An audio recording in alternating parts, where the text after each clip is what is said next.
Welcome to this bonus episode of Timm Talk, the podcast about the DC animated universe, co-created by Bruce Timm. I'm Chris Lord. I'm Cameron Dexter. And once again this week, we're taking a detour from our usual topic, which is currently the Justice League animated series. And we're going to take a look back at the year that 2020 has been. Yes. Oh, man. What a year. So normally we do a top 10. Usually we stick to like top 10 movies and top 10 shows. Yeah. I struggled to get a top 5. Same. This was hard. I mean, you know, a year that gave us many crazy challenges. You know, maybe we could touch personally on just like what our own personal years, but mostly we were talking about, you know, the year in entertainment, and obviously it was a weird one because we basically got almost no new movies whatsoever. And we did limit our list to movies that came out in 2020 and at least new shows or new seasons of shows that also came out in 2020. Yes, new to 2020, not new to us. Exactly. Yeah. So, you know, I couldn't include It's a Wonderful Life on here, despite the fact that it was probably one of the best movies. Watched It's a Wonderful Life this year for the first time. Yeah. The best/worst year to watch that film. Yep. Yeah. I mean, look, I've said this a lot. As I get older, I have emotionally warmed up and softened up, and I'm more susceptible to crying, but I was definitely full on crying at the end of that film. Yeah. Oh, yeah. And then also like watching Christmas Carol again and like understanding how much rich people are fucking us over right now. It's really just like, man, can we just like make them watch Christmas Carol, or can we just like have people dress up as ghosts just to like maybe give us a little bit more money? Yeah, that's true. Scrooge becomes a little bit less sympathetic of a character in modern circumstances, doesn't he? Yeah. Jeff Scrooge Bezos. Oh, God. Is he the worst? I think it's hard to tell at this point.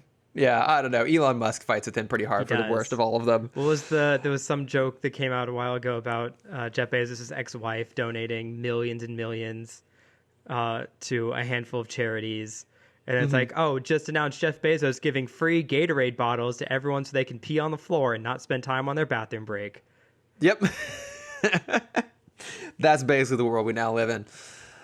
But yeah, I mean, in terms of entertainment this year, it was an odd one. You know, we had one superhero film, which is a stark contrast to the last number of years. Yeah. It was Wonder Woman 1984. You can listen to our episode last week talking all about that. I think it's fair to say, for those who didn't listen to the episode, that it won't be popping up on either of our top 5 lists. Nope, not even in honorable mentions. Nope. Yeah, a very underwhelming film, but hopefully 2021 will be giving us some better superhero content. It's certainly giving us the return of Marvel, which will be good. Plus The Batman, which still quite hopeful for. So we shall see. But yeah, so Cameron, where do you want to start with this? We're basically mostly going to be talking TV and film. So what are you feeling here? Dealer's choice. Let's start TV. Let's change it up. I feel like we almost always start with movies. Yeah. All right. So I think what we'll do is our usual method. Why don't you start us off with your number 5, and then we'll talk about it, and I'll do the same, and we'll continue through. Unless there are overlaps, in which case we'll flag those and come back to them when it hits. Yes, I think we're going to have a couple overlaps, but I think at least the top of my 5, 4, 3 will greatly differ from yours. Probably. And I'm going to say this right here. I might be proven wrong. I think you and I are going to have the same top show and top film this year. You said that, and I think we're going to have the same top show. Yeah, I'm pretty sure we're going to have the same top film. We shall see. Yes. So, yeah, I think you might be surprised that we have the same top film. So yes. Okay, we'll see. All right. So we'll get into it. So my number 5 is one that I think I've made you listen to me talk about before, begrudgingly. Well, Cameron, that could be so many things. So many things. Please narrow it further for me. Yes, I told you up front that I'm going to limit my anime talk as much as possible, because like even in As the World Is on Fire, that included the anime community, and we had almost no new shows this year. Yeah. The one show I wanted to talk about, I looked up, and technically the first 2 episodes of that season were in December, and so it didn't technically count as a 2020 season. So you're off the hook on that one. I think what happened there is that my deepest heart's desire was for you to talk about anime less on the podcast, and it Yes. came true. It's been a minute. I feel like I haven't talked about anime in a good minute. No, you've been very At good least this a year, month. Cameron. At least a month. But this will be my And when you one. do, I still cut it out. Yeah, that is also true. But this is on my list, so you can't. Exactly. No, it'll stay. I promise. Yeah, so this is my one. There was a South Korean show called Tower of God, which is this bizarre Oh, okay. concept of a show, which is really good. And I don't think it's a practically unique story, especially in anime, but this one does it really well, where it's a world. Basically, the entire world lives on like level 1 of this tower, which goes up 100 stories. And if you can make it to the 100th story, you get like your grandest wish fulfilled. Oh, interesting. Okay. And so it follows this guy who's very like complacent and very happy being where he is in life. But the girl that has kind of been by his side the whole time disappears one day, and he finds out that she entered the tower without him. And so it's him kind of chasing through these kind of death traps of floors, trying to find his friend again. Oh, interesting. That's a very clever concept. Yeah, it's really, there's a lot of very unique characters. There's a lot of you know, it's Eastern culture, and so they're much more creative with their superpowers and Yes. and their designs and everything. But no, it's just like a very, very fun. My caveat with it, and it's the problem that a lot of people have with the show, is for being an Eastern animated show, it's not technically manga. Or sorry, it's not technically anime because it's South Korean and not Japanese. It is a very ugly looking show. Oh, interesting. Yes, that is it's one major downfall, and it's why it's only number 5 on the list.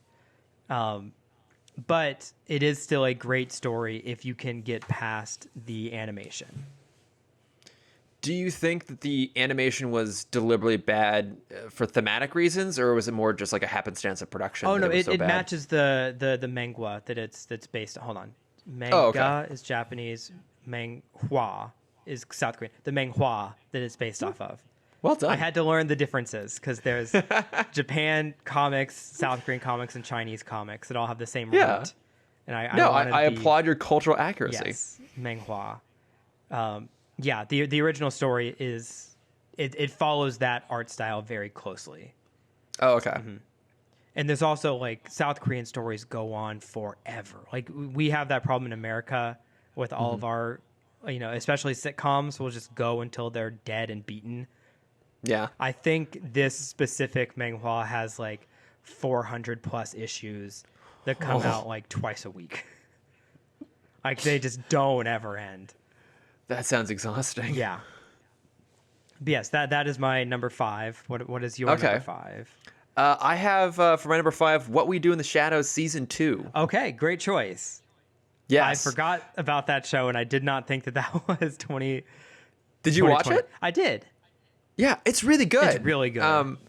Yeah, and you know it's great because it's short. I think they're 8-episode seasons, 8 or 10. You know, half hours. That show is so funny, and a lot of it for me falls onto Matt Berry, his character of Laszlo. Is he Laszlo? Yeah, he's Laszlo, who's just ridiculous. But there's a lot of really fun, inventive things they threw in there this season. The familiar who lives in the house, Guillermo, has an amazing story. I won't say what it is the best character but for me. He is the best character. He has such a great trajectory this season. One of my favorite episodes was when Laszlo goes on the run from another vampire played by Mark Hamill, and he adopts the persona of Jackie Daytona working in some random bar in like Philadelphia or something like that. It's just it's amazing. But you know, it's a show, if you haven't watched it yet, I highly recommend getting on it. Both seasons are super funny. Even if you haven't seen the original film, you can still watch it until you get what's going on. I've only seen the original film once. I think the show is better. I generally think the show has better laughs in it than the film did. You know, and it's mostly episodic, but with like a light arc happening over the top of it. Right. And yeah, it's, I think, one of the funniest things that came out this year, and I cannot wait for a season 3 whenever we get it. Yes, it is a great choice. because I was very late to the bandwagon. Yeah. And once I got into it, yeah, it is fantastic. Yeah. And even just the opening theme song, it was on my my Right Meow playlist all year long. Good. So yes. Are we doing top 5 scores of 2020? Is it going to be in your top 5 scores? Oh, I mean, this podcast would be 3 hours long. Can't do it.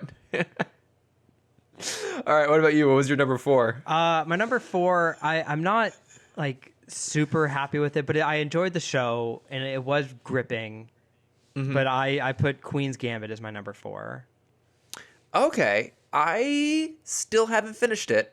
Okay. I got about halfway through and I wasn't loving it, and I think I need to go back and finish off at some point. Yeah, because there's a moment in the last episode I'd be very curious your thoughts on. Okay. Where I think I briefly mentioned it before when we talked about it, but it's kind of like the straight savior story almost. And they started to get into that space a little bit. Yeah. At least I now know that character is gay, and I was like, oh, okay, interesting to see where this goes. I mean, what about it did you find so compelling? Because I had a hard time. I just thought like getting excited. visually it was very fun. Okay. And I am such a sucker for Anya Taylor-Joy. Like, yeah, that's fair. She's amazing. Emma is a fine movie, but it almost made it in my top 5 just because of how much I love her. Like I ever since Thoroughbreds, she's been like my like number 1 actress to look out for. Like anything she's in, I'll watch. Except for New Mutants. Did you watch New Mutants? Not yet. I forgot. We actually had 2 superhero films this year because I forgot about New Mutants because neither of us watched it. Nope, still haven't. I'll watch it at some point. As much as I talked about it. That's true. I still have not watched a mutant. Although, is there anything more fitting, though, than our 2020 review? When New Mutants finally came out, we talked about it, but still hadn't seen it. Yep. It's perfect. Very fitting.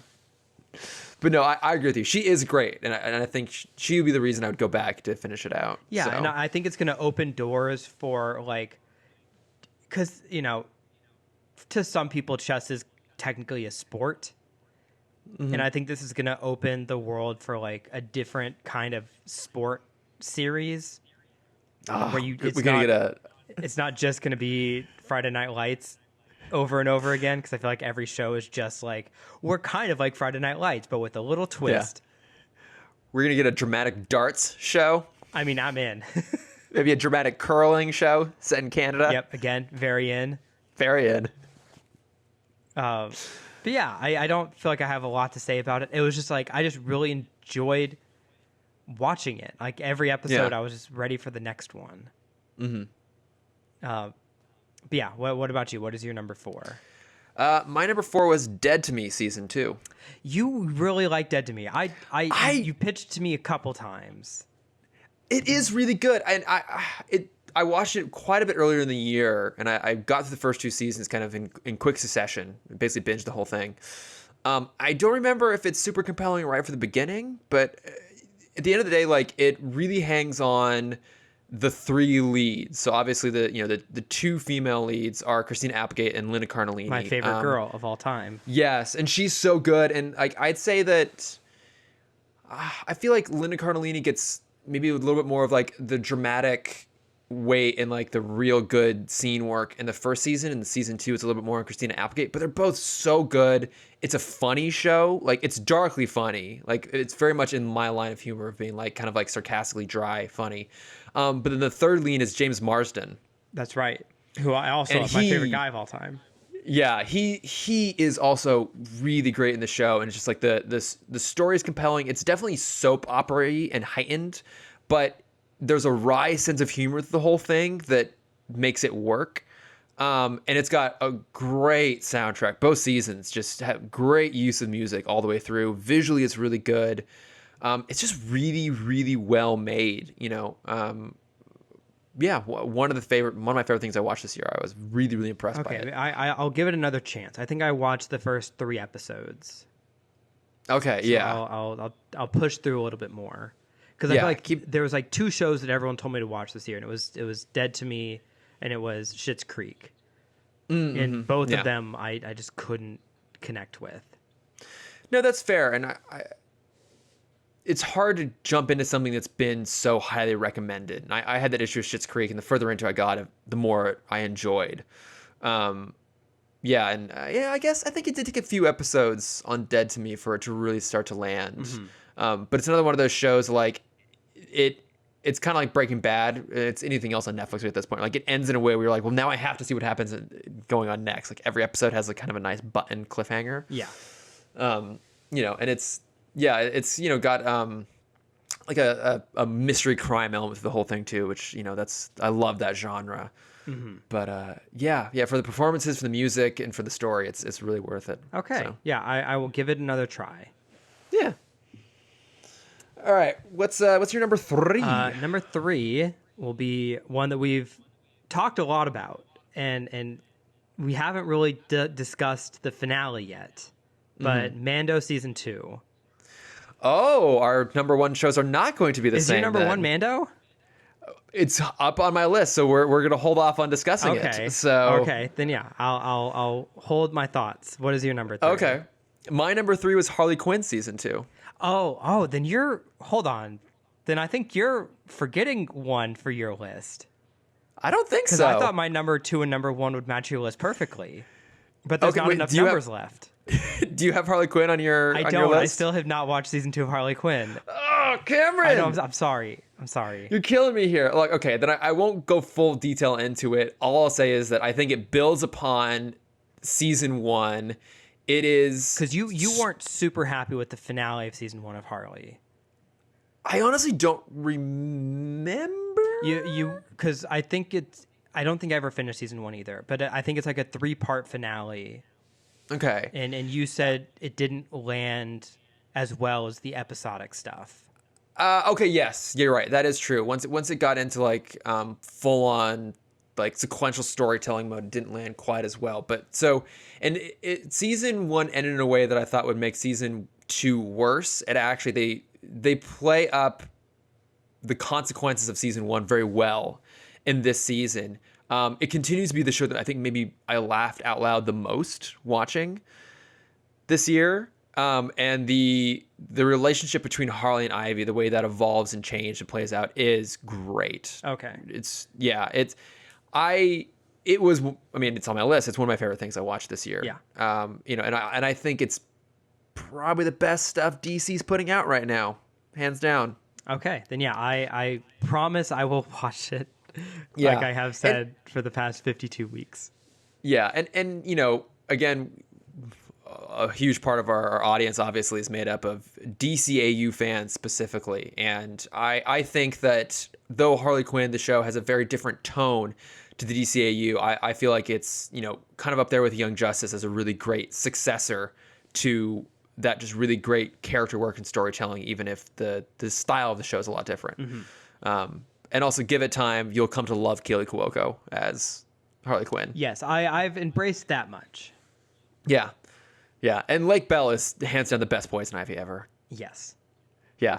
She's not a villain. She's not a villain. She's like, I'm just trying to save the environment. Why does everyone call me a villain? I don't understand. She's amazing. But yeah, definitely watch that one. So okay, wait.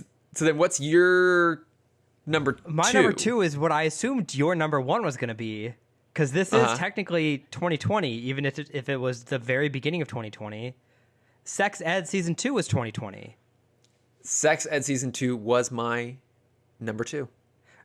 Oh, so Mando is your... Okay, then you're forgetting the other 2020 that I might be messing up. Hold on, let me double check that it started in 2020. You know what? I messed up my number 1. Okay. Because I only think of... We'll get to it. My list is off, but it'll be fine. Okay, well, let's talk Mando then, because I think Mando's your number 3 is my number 1. Let's talk Mando. Okay. Mando's great. It's great. Yes. It's some of the best TV I've seen ever, I'd say. And especially Star Wars storytelling, as everyone has said, and why we're now getting 3 spinoffs to this world. Oh, I'd be very curious to go back and rewatch it now, knowing what spin-offs are coming, and to see if I find the inclusion of those characters a bit gratuitous now. But I didn't find it gratuitous at the time, so I guess that's pretty good storytelling on their part. Yeah. And, the ones that we knew. Like, we knew Ahsoka was going to get her own show. Yeah, the New Republic Rangers was kind of a surprise, and I don't know if I really care enough about that. Yeah. We'll see how that shapes together. And now Boba. Yes, yeah, Boba's getting his own show, which looks like we might be getting that when we would otherwise have been getting Mando season 3. It looks like we might have to wait a little while before we get a third season on that. And then the other question I don't think Disney has answered yet is Boba is not. We don't know if Boba is replacing Mando as kind of the Mandalorian, or if it is a completely separent series. Right. I think it's a separate series. I also think it's a separate series. Yeah, with its own title. Do you want to do a quick little mini spoiler section here on Mando so we can really get into some of it? Because we haven't talked about the show at all on the podcast as we've been. Yeah. Should I put on my deep fake really quick and then look like you're talking to a character? Exactly. Yeah. So let's do spoilers for Mando season 3. And I always mark it down in the show notes. So if you want to jump ahead, you can see where it is. Mm-hmm. So okay, the big thing to talk about here, obviously, Luke Skywalker. Luke Skywalker is back. Were you shocked? When did you know it was Luke? So, and keep in mind, I don't want anything spoiled for me. I don't watch this at midnight. I'm not that crazy. I do have to work.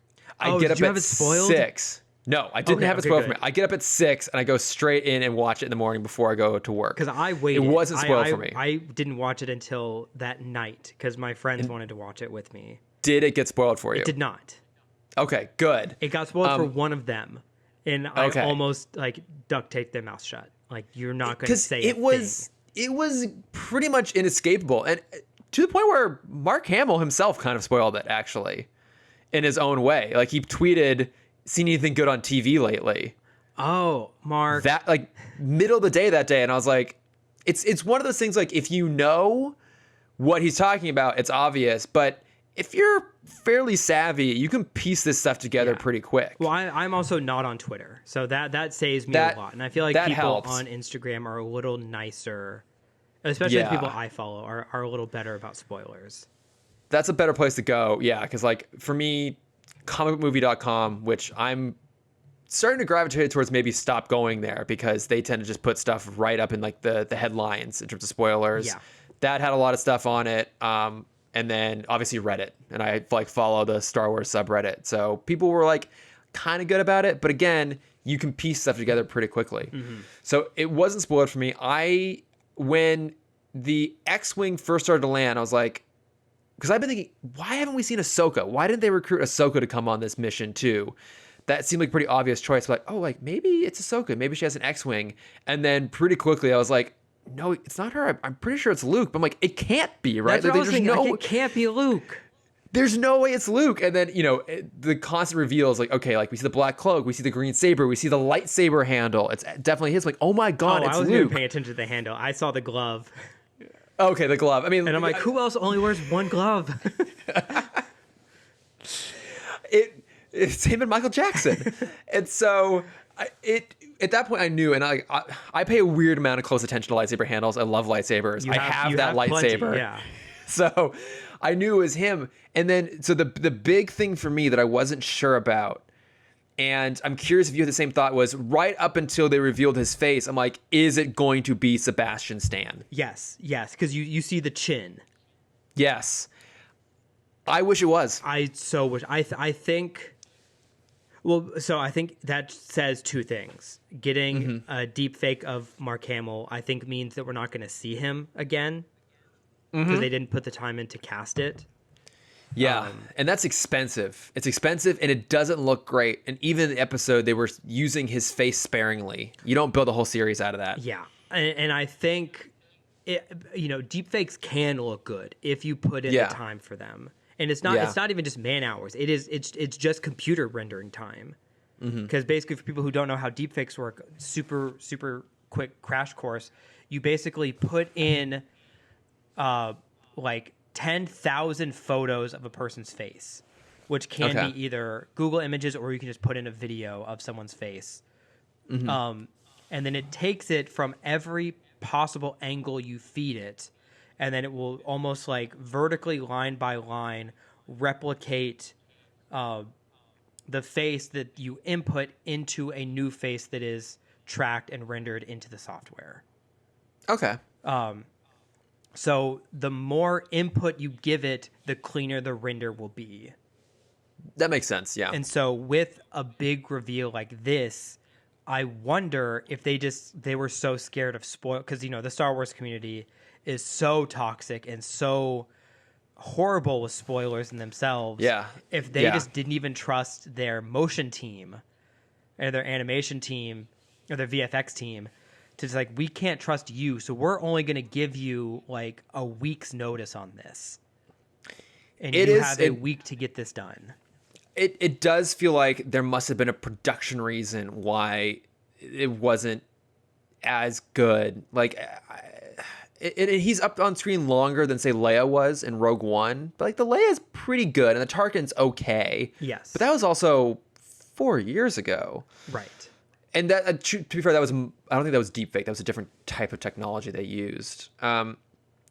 Yeah, I found it a little bit distracting, and the big criticism I've heard about the choice there wasn't even necessarily that he on himself was distracting, but now the thing in that moment that everyone's going to be talking about is the deepfake Luke face and the Luke reveal, and not the really beautiful moment of like of Mando saying goodbye to Grogu. Mm-hmm. I actually teared up at that moment. I legitimately did. It was super touching. Someone shared this clip, and I don't know if you've seen it, from Fat Man on Batman. Mm-hmm. I think this one's Fat Man Returns. I think he has a Batman or a Star Wars version now. Okay. But they were talking about the parallels that I didn't even think about until they brought this up.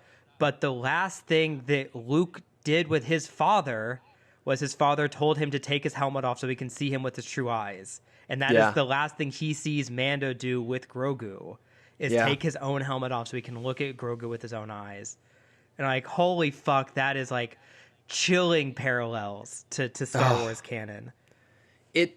It's so good. And like, you're right. I love Sex Education season 2. We're definitely going to talk about it. And I think Mando may have benefited from being more recent. Like, we just watched this, but it's so fresh. I think it's hard for me to escape just how exciting that was to watch week to week. Like, I would get up at 6 o'clock every Friday to watch it before going to work. So nothing got spoiled for me. I had so many moments of just like pure joy geeking out. Like the episode where they go to that Imperial facility and there's that speeder bike chase. Like, I was losing my shit. Ahsoka, the mention of Thrawn, like I got to the end of every. Robert Rodriguez is now part of the crew. Robert Rodriguez, I know. Like, there were so many points where I was just like going crazy with excitement on it. And like my brother was also a huge Star Wars fan, and he wouldn't watch it in the morning, but like at some point every weekend, he and I would get on the phone and talk about it and just like geek out about it for like an hour. It was hard to not get wrapped up in the joy of seeing great Star Wars content again, like great TV and great Star Wars. That's just hard for me to beat. I loved this season. I think there's maybe 1 or 2 episodes that are kind of on the lesser side, but they're still good. Yeah, and then when it was great, it was great. You had a lot to say about season 1 in their kind of filler episodes. Yeah, there's like 3 episodes in the middle you could just cut out and it doesn't matter. Yes, and season 2, it also had the frog episodes people either love or hate. Yeah. But that's kind of it for filler. Everything else is you pretty much need to watch. Yeah, and I was a little bit worried that the beginning of the season, I was worried they were going down that same path again. Yes, of it getting very much drawn seemed out. like it. Yeah, and they quickly changed that. And I mean, there's really no inessential episodes this season, and the storytelling got so fast, and they took the show to some crazy lengths. Like at the end of it, Mando and Grogu are separated. You're like, what happens now in this series? Technically done. We don't know what he's going to do. It kind of could have been a series finale, and I'm sure we're getting more of it. I'm sure we are, and it looks like we're going to be diving deeper down like the Mandalorian specific element of it, of like reclaiming Mandalore. Yeah. Which could be really interesting. My favorite headcanon is Mando's going to be a helicopter parent, and he's just going to live on the other side of the planet Luke is on. And he's like, hey, no, he can't have the green milk. It's bad for his stomach. Like, no, no. Do you know, is there any planet that has I'm going to go to the neighboring planet and get some frogs. He really likes sucking on frogs. I'm going to go on a fetch quest to get him some frogs. Yeah, it was, I mean, so many pieces of it, like seeing Bo-Katan and seeing Katie Sackhoff, who I love because I'm a huge Battlestar fan. Seeing her back there, Rosario Dawson was great as a live action Ahsoka. Back. Yes, and Ming playing like a main role.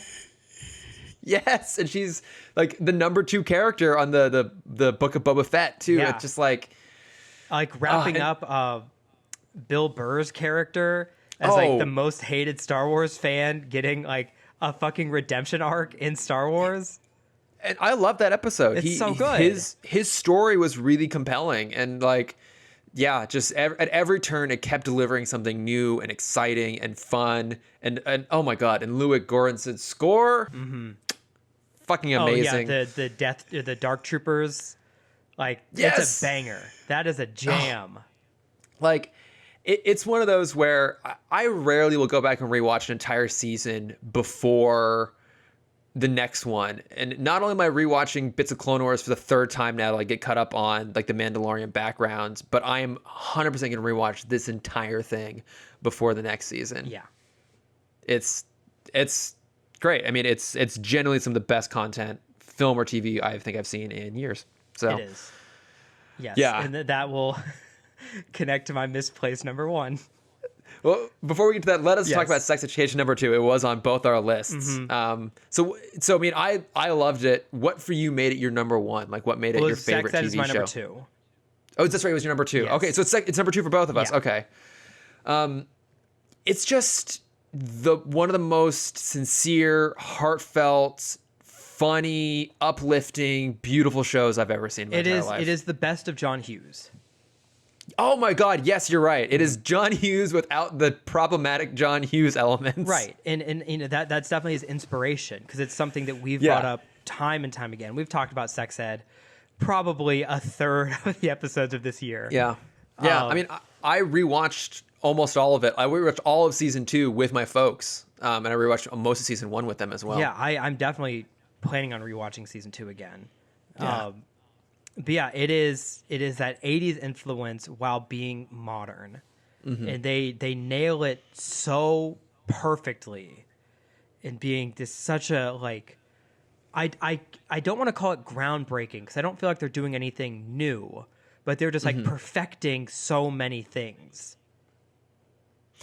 Yeah, no, I think you're right. It's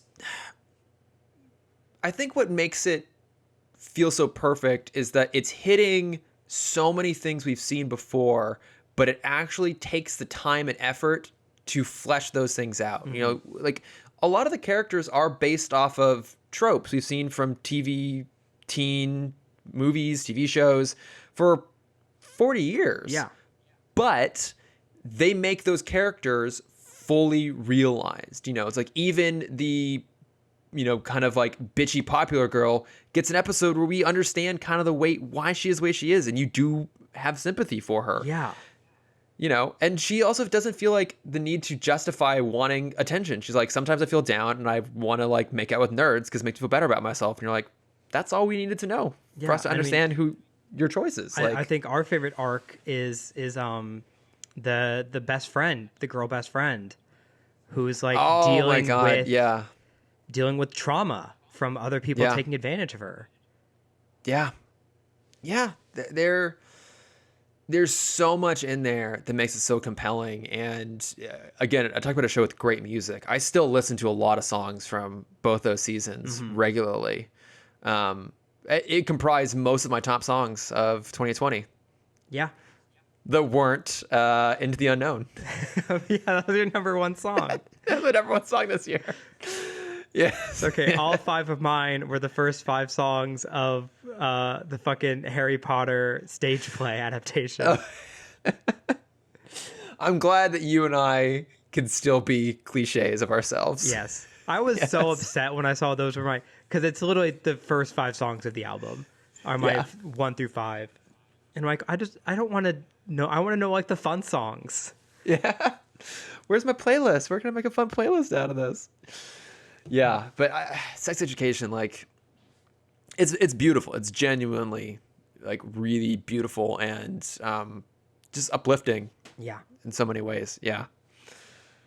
So my misplaced number one, because it's the same thing. I forgot that it technically started in November, Okay. but the episodes everyone talks about came out in 2020. Okay. And if you haven't caught on of what I'm going for, it's Clone Wars season 7. Oh, wait a minute. Because Was the that- last 4 episodes were 2020. Shit, you're right. I forgot about that because I've been rewatching older Clone Wars. So when I went back to recap what I had seen this year, Wait, I hold on, let me double excluded check it. because I think Bad Batch was January. I think the final 4 episodes were 2020. I just forgot. I had treated Clone Wars as being older. I forgot that was also this year. Yeah. I No, think you can count February. it. It is a 2020 show. I think, well, but it had episodes prior No, to season 7, episode 1 was February 21st, 2020. Well, there you go. It counts. All right, It you were counts, right. I was yes. wrong. It counts. I knew you were Yeah. forgetting something. I was forgetting that. You're right. How can anyone not put Clone Wars season 7 as the number 1 show of 2020? You are right. I am rewatching the last 8 episodes. I'm in the kind of slower Ahsoka bits right now, and then I'm going to get back to the Phantom Apprentice in the last arc. But you're right. That is also amazing Star Wars. Yes. Because that is what allowed us Mando. Yeah. Yeah. No, that final arc, the battle on Mandalore between Darth Maul and Ahsoka, when Order 66 happens and we see it played out from Ahsoka's perspective. Yeah. You could tell that the filmmakers on that knew what they were doing when in the first episode of that final arc they give us the full Lucasfilm intro. Yeah. like it's a movie and not another episode of TV. Like, Yeah, I'm honestly, I'm getting chills just talking about it again. It is. can we just stop recording so I can go rewatch it right now? I remember when those 4 episodes came out, and every nerd that I think I'd interacted with over the past 6 years came out and reached out and like, have you watched this yet? I need to talk about this with every single person. And I was the fool who waited until the summer to start Clone Wars. And it's like, no, like I'll get to it eventually. And like, no, you have to watch it right now. Cause like you need to know what I know. And I'm like, oh yeah, I'm sure it's like good and I'm sure it's fine. And then like I texted you when I finished it. And I'm like, holy fuck. I get it. I was indoctrinated into this cult. And I want more blood and I need more juice. I mean, it this year especially has proven that Star Wars can be in no better hands than Dave Filoni's. Yep, and Filoni we trust. And now Robert Rodriguez, who is exec producer on Boba. I don't know That's if you right. saw that. He's doing Boba, and then of course you got to acknowledge Jon Favreau, and he's I'd say the main creative drive behind Mandalorian, but in strong collaboration with Dave Filoni, and we're seeing a lot of Filoni's characters now making appearances in the show. But yeah, I think it's fair to say that Star Wars now is best left to not George Lucas's hands, nor J.J. Abrams' hands. Yes, exactly. But Dave Filoni and Jon Favreau's hands. Exactly. But okay, Cameron, you are right. Okay, shit. I think I'm not going to try and like rewrite my list, but you're right. I should have included Mando season 7. Season 7 list. It should have been there. It's so good. Yeah. And then just a super, super quick shout out of 2 shows I've mentioned before. On my new to me 2020, I have to talk about Taskmaster because it's literally the show that is keeping me sane right now. And then Infinity Train, which is one of the best animated series of all time. Yeah, you and Sam have both mentioned that. I got to get on that one. Yeah. That's it for me on series. I guess I would throw an honorable mention out there to Love Victor. It was a new series this year. Yeah, Love Victor was also very good. It was good. I didn't love it. Well, because I liked a lot about it. You love Simon so much that it's such a high pillar to reach. Yeah. And Love Victor, I think, was doing so much, trying to do so much more. It's telling a very different story, but I appreciate the story that it is telling. Yes. Yeah. So yeah, that just squeaked in as an honorable mention, not quite up in the top. Yeah. So And then we would be absurd to not even mention Tiger King. I didn't even watch it. No, you didn't even watch it. Oh wow, good for you. No, it's one of those that like it's one of those things when it's that popular and it's that hyped. Sometimes I just avoid it entirely because I just don't give a fuck. Yeah, no, that's good. Yeah, and I just didn't care. Yeah, Didn't care. That's fine. Let's get into movies. All right. No, yeah, let's get into some movies. All right, so Cameron, what was your number 5 film of 2020? Movies were maybe just as hard as series, maybe even a little harder for series. I feel like harder for the opposite reason. Yes. Yeah. Yes. Struggling to find 5 films we love versus struggling to narrow it down to 5 seasons we loved. My number 5, which I think I watched twice, and both times I was happy with it, but still a little underwhelmed, but I still really loved it. Onward. Okay. Yeah, I considered Onward, but did not make it into my 5. So what about it did you really like? Oh, and also, preface for this, I have not watched Soul yet. Neither have I. Because mentally I am not in a great spot, and I feel like that is not a movie I should watch where I'm at right now. Yeah, maybe not the best time. Also, a little peek behind the curtain. You and I are recording this the day after Christmas. We only had time to watch Wonder Woman. Yes. Should we have watched Soul? Probably. But no, like the idea of Onward, I loved, and we had a whole episode on it already, way back when. Did we do an episode on it? We talked at length about it, at least. Maybe not a full episode. I don't think we did a full episode, but I don't remember. But like So. I talked about like I love the concept of a modern medieval Earth and a modern Tolkien world. I don't think they were as creative with it as they could have been, especially with the design of things. Like it was very frustrating. The over-humanoid aspect of everything in the world, like why are centaurs still in a car meant for a humanoid? You can be more like that could be such a cool thing to think about. It's like, what does a horse car look like? Missed opportunity. And then like the pixies, it's a bunch of pixies riding one humanoid motorcycle. Why aren't there little pixie cars? Yeah. No, I think that's fair. I think there was a lot of interesting stuff. Could have been explored further, though. Yes. But besides that, the story was great. You said you really enjoyed it because you actually have a brother. Yes.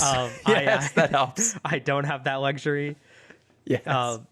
But no, I'm just such a sucker for anything medieval, and especially like animated fantasy. We almost never get anymore. So when it does come, I jump on the opportunity. Yeah. No, it would have been in my honorable mentions this year. I thought it was overall pretty good. Yeah. Yeah, that's my number 5. What about you? My number 5 was The Boys in the Band. So yeah, you really liked that one.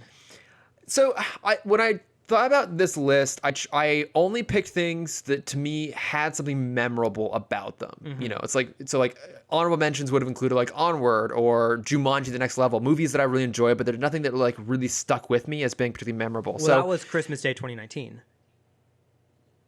Christmas Day 2019. Jumanji. It came out in 2020. Was the first Jumanji Christmas then? I think so. Yeah, I looked it up. It was 2020. Okay. But anyways, neither here nor there. Yeah, I'm sorry. What the thing about it's all good. The thing about The Boys in the Band that stuck with me is I think it's the best movie or TV show I've seen that highlights the really complex nature of gay male relationships, gay male friendships. And I think I talked about this when I plugged it on the podcast. But like those friendships can be really complicated. Like they can be really catty and toxic in some ways, but also supportive. It's an interesting space. I mean, the movie doesn't also dive too much in the idea that a lot of gay friendships also involve sex. The movie doesn't necessarily dive into that quite as much, but just in terms of the weird two-faced nature of a lot of those friendships, them being both very supportive and loving, but also like combative and toxic. It did a really good job portraying that. And you know me, I don't like Ryan Murphy at all. This is an adaptation of a play, and he was a producer on it. It was part of his Netflix overall deal, but he did not do a pass on the script, nor he direct it. But it is stuffed with his usual menagerie of gay male actors, and they're all really good in it. So Yeah. and if you've only ever seen Jim Parsons be Sheldon, this is a good example of how he has much more range than that. Good. So, yeah. Plus, it has Matt Bomer. Matt Bomer's like the one like genuinely true likable character in the whole thing, and I love that. It's for that. impossible for him not to be the likable character. I know exactly, but the fact that he was the one, I was like, perfect. That's all I really wanted was just some loving, lovable Matt Bomer in my life. So, yeah, that was my number 5. So, what was your number 4? Yeah, my number 4, I plugged it once before on the podcast, Trial of the Chicago 7. Oh, that's right. I think is like of my list is the genuine Oscar film. Okay, yeah. If we even Aaron have Sorkin. an Oscars 2021. I think we are going to have Oscars. I don't know. But yeah, it's based off the real life events. I think an unfortunate but also a great time for this movie to come out because it's very parallel of what's going on in our current society. Yeah. But yeah, it is a great, great Netflix film. And Eddie Redmayne is great, and Sacha Baron Cohen is a fucking amazing actor. He is. And weirdly enough, I've actually heard that in a lot of ways Borat is a good showcase for his talent. It just also gets lost in the Borat of it all. Right, So, yeah. Yeah. But it's nice to see him getting to do some stuff that actually is meaty and is worthy of his sizable talent. So, Yeah. What about you? What's your number 4? this was a kind of a choice I wasn't expecting to make in the top 5, but it was Greyhound, which was the Tom Hanks World War II battleship submarine movie. Okay, my parents just watched that one. Yeah, it's overall pretty good. I think the ending, I think the stakes need to be a little bit higher for it to feel like it had a nice punch to it. But again, if there was one thing about it that I thought it did really, really well, which was it very much captured what it must have been like to be on one of those ships crossing the Atlantic during World War II. Just the cold, the horrible conditions at sea, the constant fear and stress and strain, and trying to find any sort of hope in very bleak circumstances. It did a really good job capturing that time and place and feeling and atmosphere. Okay. And Tom Hanks actually was one of the writers on it. I don't know if I can't remember if he was the sole interesting. credited writer, but he's definitely a credited writer on it. He hammered away on one of his many typewriters. What can't he do? What can't he do? And it's not great. I think I almost give it a pass, knowing that it was better than most stuff that goes straight to streaming. And I can't remember if it was originally intended for theatrical or not. But it was pretty good for what it is. If you like that genre of film and that type of film, I think it does a pretty good job playing in that space. Mm-hmm. So, yeah, Nice. yeah. What about So you? far, What was very different lists. A very different list. I know. Well, I mean, that's kind of one of the weird things about 2020 is that it's different lists for both of us and different lists we'd have normally. Yeah. So, but what was your number 3? My number 3 is I'm not sure if it should be counted. Okay. And we can make an executive decision. If it's not, I have something to fill it with. Okay. Is it the film executive decision? The film executive decision. My number 3 is Hamilton. We're going to count it. Okay. Because I'm going to talk about it later. Okay. Yes. Yeah. Yeah. We'll hold off on it then. Yeah. Okay. So my prediction up top was wrong. Oh, Hamilton's your number 1. Okay. Yeah. My number 3 was Enola Holmes. That's my number 2. Oh, hey. All right. Yeah. Well, let's talk about it now then. Okay. It's super charming. So this was one of the few films we watched together in 2020. Yes. Yeah. And it is so much fun. It is. I don't know what else to say about it other than it's really sweet and charming and fun. And Millie Bobby Brown is great in it. I mean, we all knew that she could act given Stranger Things, but this was her getting to be fun in a way that I don't think she gets to be all the time with Eleven. Yeah, it's directed, and we've talked about this before. It's directed by Chris Columbus, right? No, it's not. Oh, No. Then it feels like it's directed by Chris Columbus, where it has that feeling of like the first 2 Harry Potters. I think it was actually directed by one of the directors from either Sex Education or from... it's a Fleabag. He was one of the directors on Fleabag. Okay. That's right. Sorry, yes, I misspoke. It has that feeling of the early Harry Potter movies. Wait, hang on. What year was Fleabag? I think Was that was Fleabag- 2019 into 2020. Okay, 2019. Okay, if Fleabag season 2 had been 2020, I would have had to throw the whole list and redo it. Yeah. So, but yes, yeah. It was one of the directors of Fleabag that did it. Okay. Yeah, Enola Holmes is so much fun. I watched it twice because I watched it once before because I can't wait on things, and then once with you guys. It's just a really good. It's just a good ride. It's fun. The stakes aren't crazy high, but they're high enough, all things considered. Henry Cavill is great as Sherlock Just about to Holmes. bring up Henry Cavill is so much fun. A very different kind of Sherlock Holmes, a slightly softer one. But he has, a real great chemistry with Millie Bobby Brown, and the warmth they have between the two of them. It's super fun. It's a delightful romp. Yeah. I really hope we get more of them. Me too. I hope this gets at least one more because she's so much fun as Enola. He's so much fun as Sherlock. I love Minecraft isn't like evil yet. Oh yeah, exactly. Yeah, he's a dick, but he's not like he's kind of the antagonist of the film in some ways, but he's not that bad. Right. And so it's fun to play in the space where they're just a family. Yeah. Yeah, and we don't really get that in any other Sherlock stories. There's no John Watson in it. It's its own kind of unique little thing. Yeah. Oh, good shout, Cameron. Good shout. Yeah. Enola Holmes is great. See, so that was your number 3. That's number 3. Okay, My number 2 was The Invisible Man. Okay, I still have not watched The Invisible Man. It's excellent. It's really, really good.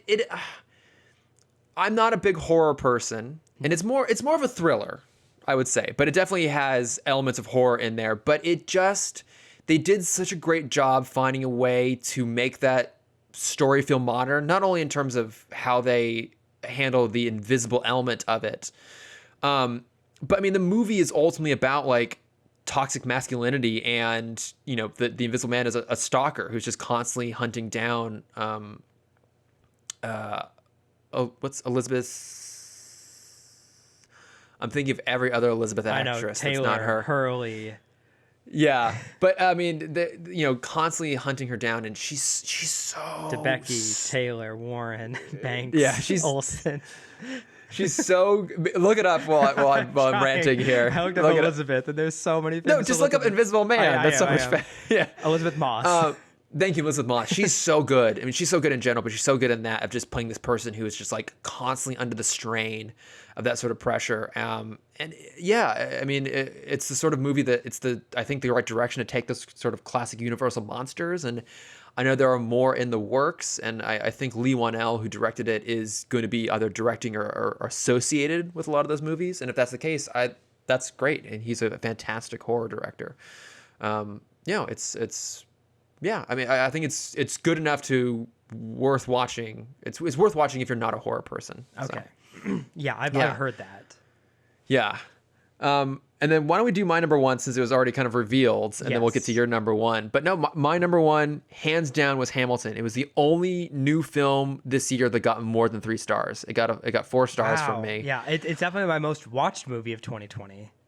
I only watched it once. I would definitely go back and watch it again. I loved it. I mean, I think we talked about it at the time, but I saw Hamilton at the Pantages in LA, as I know you did as well. Yep. I thought we were like pretty decent seats, like up in the balcony. The play, like, I don't know, something about it just didn't quite gel for me when I saw it the first time. I think it didn't help that I hadn't heard the music. I think you definitely need to have heard the music once before seeing it. So maybe a couple times before, because I had maybe most a of the couple soundtrack times memorized beforehand. Yeah. So in anticipation of knowing I would be watching the film, I re-listened to the whole soundtrack, and then I watched it when it came out. And I thought that, one, just Hamilton as its own piece of storytelling and as a piece of media is amazing. And I thought they did a really great job capturing it on camera and doing a little bit of dynamic camera work to make it feel justified having been filmed. It didn't feel like it was just a captured curio, but it was its own distinct piece of art. And I really liked that about it. And I think it's a show that sometimes benefits from being able to have close-ups. Yes. Oh, absolutely. Like really getting into the emotion of that. Because especially like Hamilton's meant for New York Broadway. where Yeah. the seats are very intimate. Yes, exactly. And I think having that level of intimacy helped on it. Yeah. I Yeah. agree. It's And that was so your good. number That's 3, my number right? 3. Okay. Yeah. Yeah. So my number 1 is The Gentleman. Oh, I still haven't seen that. still Damn it, I haven't need to seen watch it. Chris. I need to watch it. I know I've heard really good things. I will bump it up my list. I will watch it this upcoming week. Yes. I haven't rewatched it since seeing it in theaters. And I think part of it being my number 1 is I did get to see it in theaters. And it was one of the last things I saw in theaters. And so I'm sure I'm still going to love it. But I don't know if rewatch, if it's going to stay in that number 1 spot. But I just have such fun memories of watching that movie and seeing, because, you know, as I've said before, it's Knives Out-esque. I think it's a better Knives Out. Interesting. I mean, look, Guy Ritchie, when he's on point, is really good. Yeah, and I'm such a Guy Ritchie whore. All the Yes, way I mean, through. you I love watch King everything Arthur, he's for done. fuck's sake. So, but no, The Gentleman is for now my number 1 film of 2020. okay. No, honestly, I mean, having not seen it, but having heard good things from you and from a lot of other people too, I think that's a pretty damn good shout. Yeah, I just got my stepdad to watch it the other day, and he was super nice. excited about it. Yeah. Yeah. Oh, right on. Yeah. Any honorable mentions you want to throw in to your list here? I have 2 honorable mentions I want to throw in because like they're both documentaries, and I wasn't sure if I wanted to put a documentary in my top 5, but both are top 5 placeable because they're so good. Yeah. Howard, the Howard Ashman doc.